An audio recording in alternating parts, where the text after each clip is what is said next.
Hi friends, I hope you're well in these days.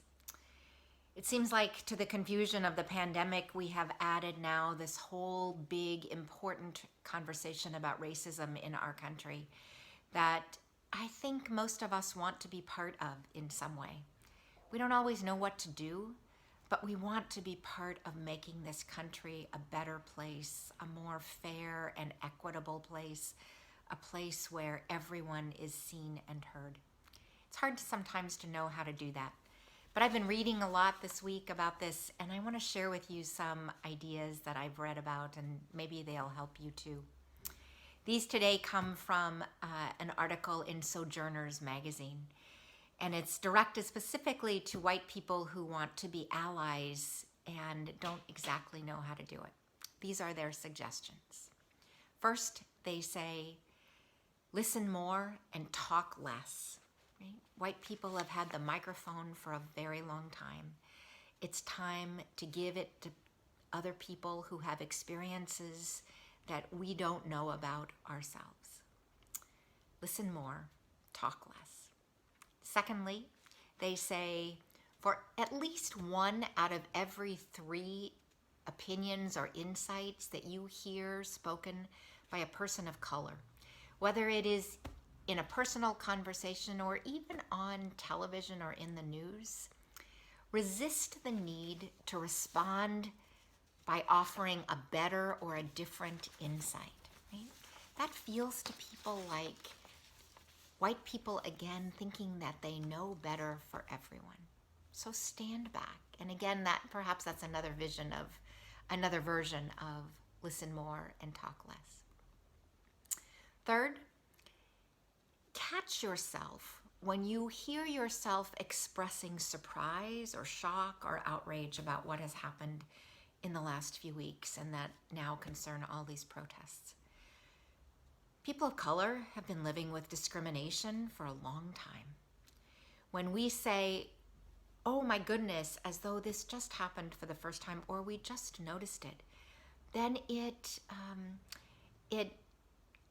speaks of something that says we disregarded what has been happening in this country for a long time. The experiences of marginalized and disenfranchised people. That's the luxury of indifference that white people have had for a long time. So let's be careful about thinking and particularly saying that any of this is new for anyone. Educate yourself. That's the fourth suggestion, right? Educate yourself about systemic racism in this country, what it means, what it looks like. We might have to ask people of color what that has looked like for them, and we will. It's important for us to be in conversation with people of color, but those people have been doing the work of confronting racism for a long time. They're tired, and they deserve to be tired.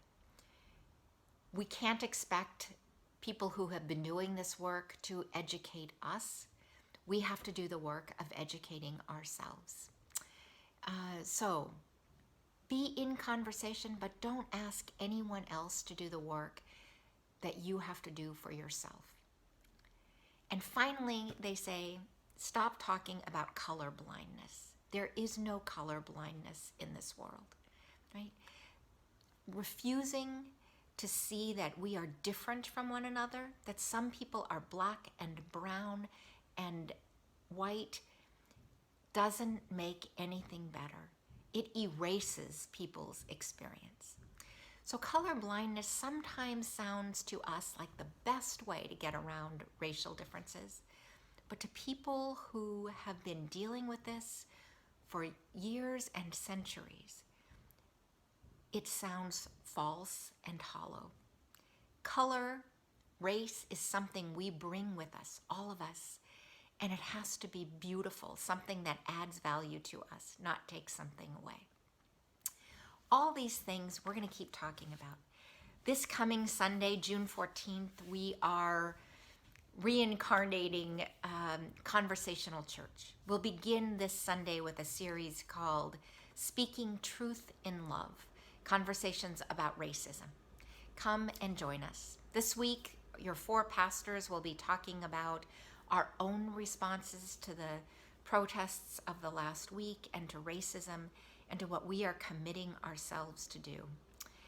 And then in the weeks to come, we'll hear from some of the people of color in our congregation, and we will talk with one another about how we respond as people of faith to this time. I hope you'll be part of that conversation. It's important. And we can together make the church a safe space for having this conversation that matters very much. Take good care.